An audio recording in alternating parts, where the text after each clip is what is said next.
Criminal ഗൂഢാലോചന ഉണ്ട്. ആ ക്രിമിനൽ ഗൂഢാലോചന അന്വേഷിക്കണമെന്ന് മഞ്ജു പറഞ്ഞെടുത്താണ് എനിക്കെതിരെയുള്ള ഗൂഢാലോചന.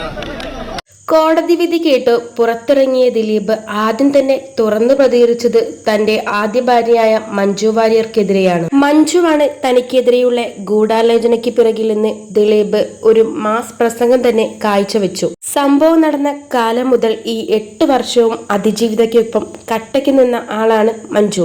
പലരും മൊഴിമാറ്റി പറഞ്ഞപ്പോഴും സ്വന്തം മകളുടെ സമ്മർദ്ദത്തിൽ പോലും വീഴാതെ ദിലീപിനെതിരെയുള്ള മൊഴിയുമായി ഉറച്ചുനിന്നു മഞ്ജു.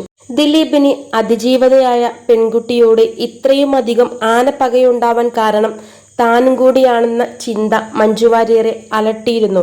കാവ്യയുമായുള്ള ദിലീപിന്റെ ബന്ധം മഞ്ജു അറിയുന്നത് ഈ നടിയിൽ നിന്നുമാണ്. മഞ്ജു ഒരുപാട് നിർബന്ധിച്ചതുകൊണ്ട് മാത്രമാണ് ആ നടി ഈ സത്യങ്ങളെല്ലാം മഞ്ജുവിനോട് പറഞ്ഞത്. അന്നു മുതൽ അവൾക്ക് തന്റെ കരിയർ ഉൾപ്പെടെ പലതും നഷ്ടമായി.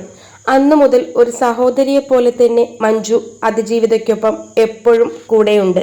അവർ അതെല്ലാം പുറത്തു പറയാൻ ധൈര്യം കാണിച്ചിരുന്നുവെങ്കിൽ പലരുടെയും തനി നിറം ഇതിനകം തന്നെ പുറത്തു വന്നിരുന്നു. ദിലീപിനെ കുറ്റവിമുക്തനാക്കി എന്ന വാർത്ത അതിജീവിതയ്ക്കും അവരുടെ കുടുംബത്തിനും അവരെ സ്നേഹിക്കുന്നവർക്കും മഞ്ജു വാര്യർക്കും ഒരുപോലെ നിരാശയുണ്ടാക്കുന്ന വാർത്തയാണ്. കോടതിയിൽ എന്തെല്ലാം തെളിവിന്റെ അഭാവമുണ്ടെന്ന് പറഞ്ഞാലും ചോറ് തിന്നുന്ന മലയാളികൾക്ക് ഇതിനകം സത്യം തിരിച്ചറിയാൻ കഴിഞ്ഞിരിക്കും. ദൈവത്തിന്റെ കോടതിയിൽ ഇതിനകം അവർക്കുള്ള ശിക്ഷയും വിധിക്കപ്പെട്ട് കഴിഞ്ഞിട്ടുണ്ടാകും. ഒരുപാട് പേരാണ് അതിജീവിതയെയും മഞ്ജു വാര്യരെയും ആശ്വസിപ്പിച്ചുകൊണ്ട് രംഗത്ത്.